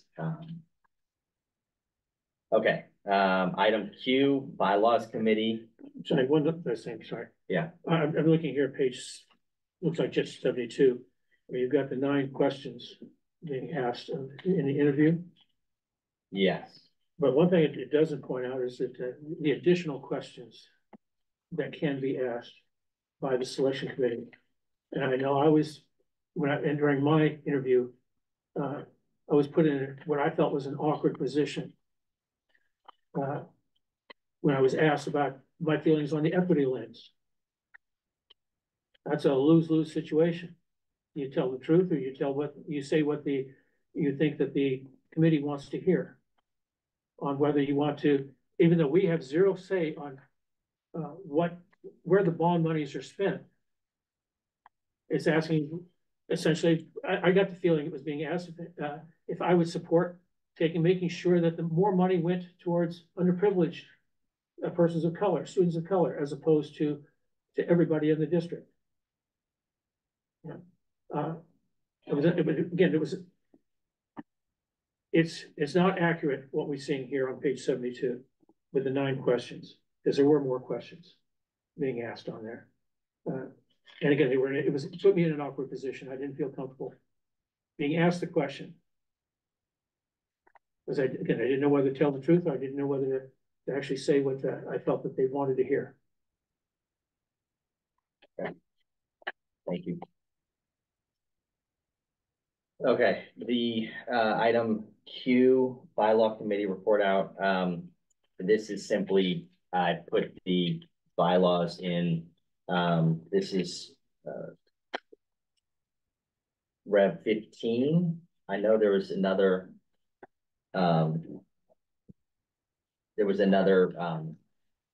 one, is it Rev 14? So, this is really, I haven't moved to make any edits on this yet, but, this is really an opportunity to point out areas of the bylaws that may need another look or we have take issue with. And then, the intention is to bring a version of the bylaws back to the committee for approval sooner than later. Any comment? Yeah, I'd like you to bring it up again after we've had the training on bylaws. It's good to read these ahead of time so we know what we've got. But I think it'd be good to have the training, and then we might be able to ask intelligent type questions, not. Yeah. We can certainly do that.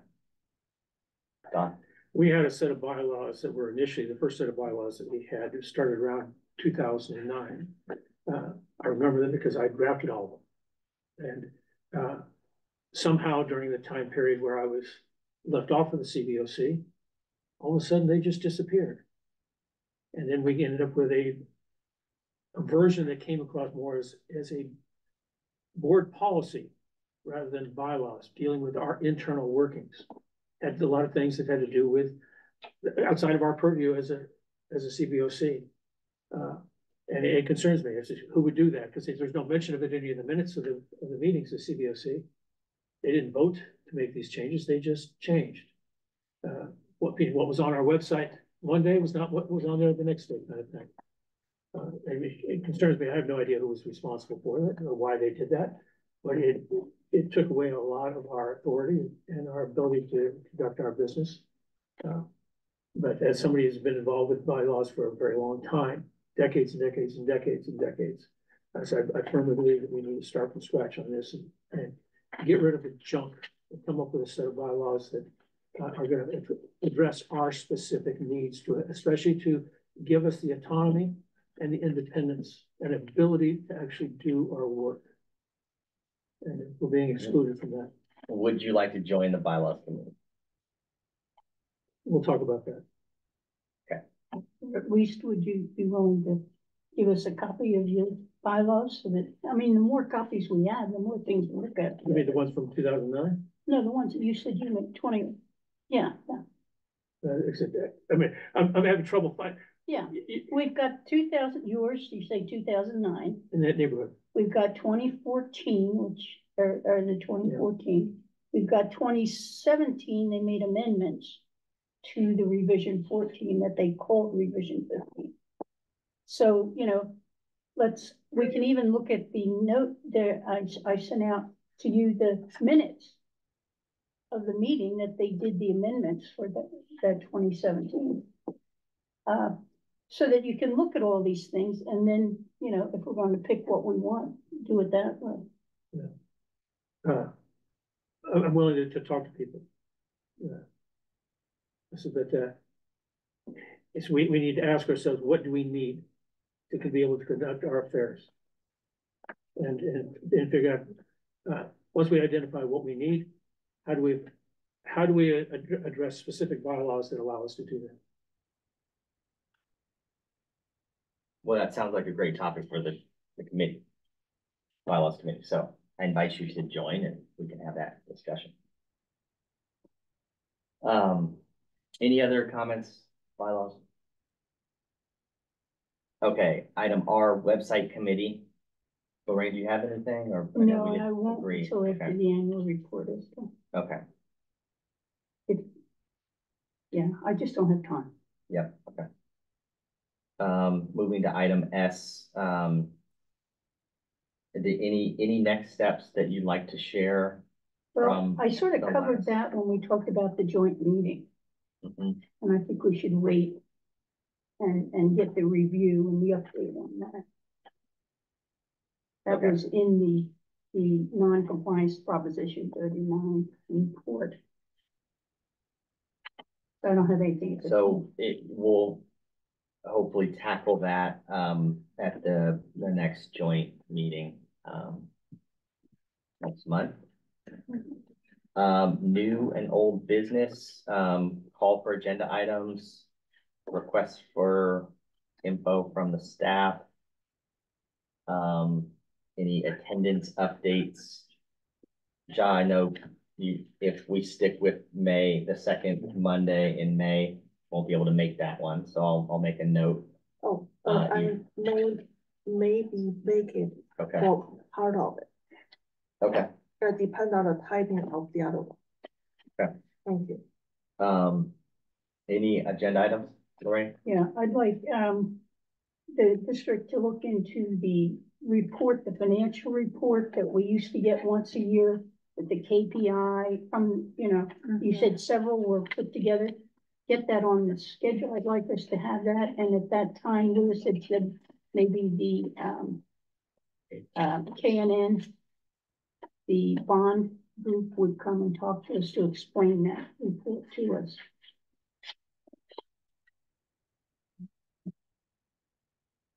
What's the title of that report, do you know?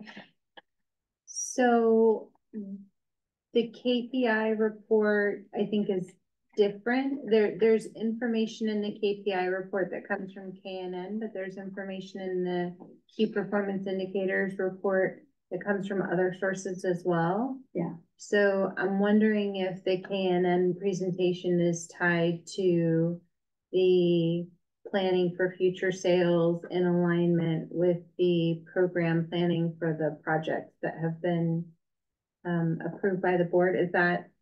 Was it two different reports you were thinking of, or just the one? No, I thought that they would discuss that key performance report where the compilation of the other, I thought they were going to discuss that to explain it to us.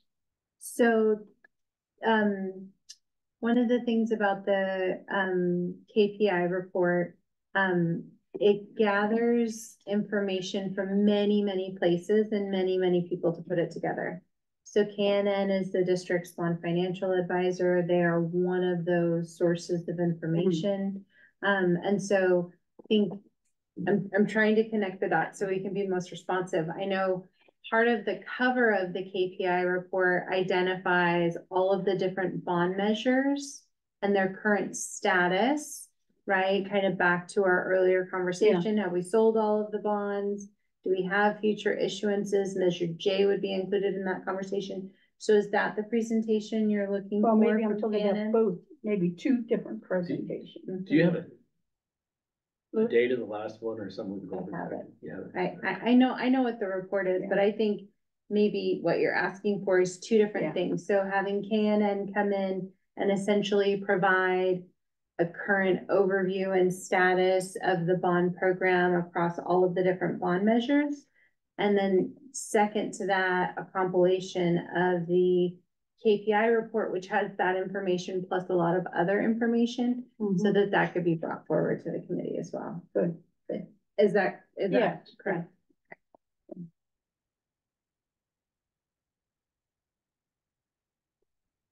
Okay, I'll add that to the tracker. And I would also like the KNN maybe in their report, tell us to follow the money. They sell the bonds, where does the money go? It goes to the county, you know, how can you follow the trail of where the money goes? Does it come to the school district? Do they get the 130 million? Does it stay with the county? You know. Lewis has a big box in his office with all that money. Yeah, I know he does. That's that 500 million I was talking about. Maybe two boxes for him. He's got gold bars. But just to give us an overall idea. Any other items?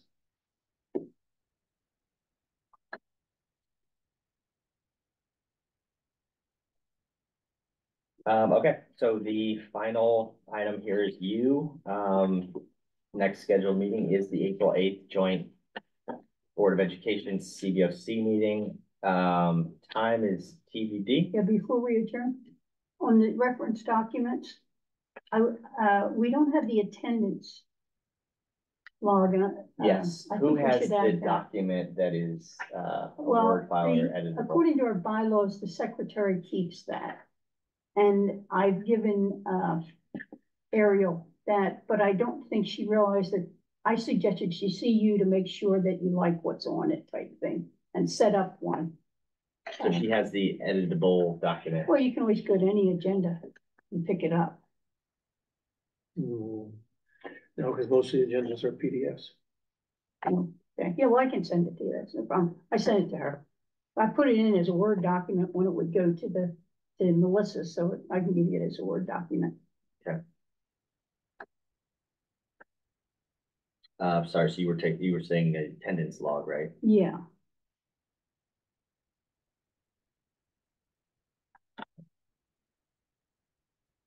So the joint meeting there's no time defined, right? Or so typically it follows the CBOC meetings, it would be 6:15. It would be 6:15, okay. Well, we need that confirmed. We can confirm that in agenda setting. Do you know the location? Will it be here or will it be at the? And location typically has always been here. Okay, so Except the last one. we'll confirm that. Yeah. So we'll confirm that. Yeah, Did you- January 18th last year was at the Deshaun. So- I had asked you about the status of the audit. You said it was on agendized.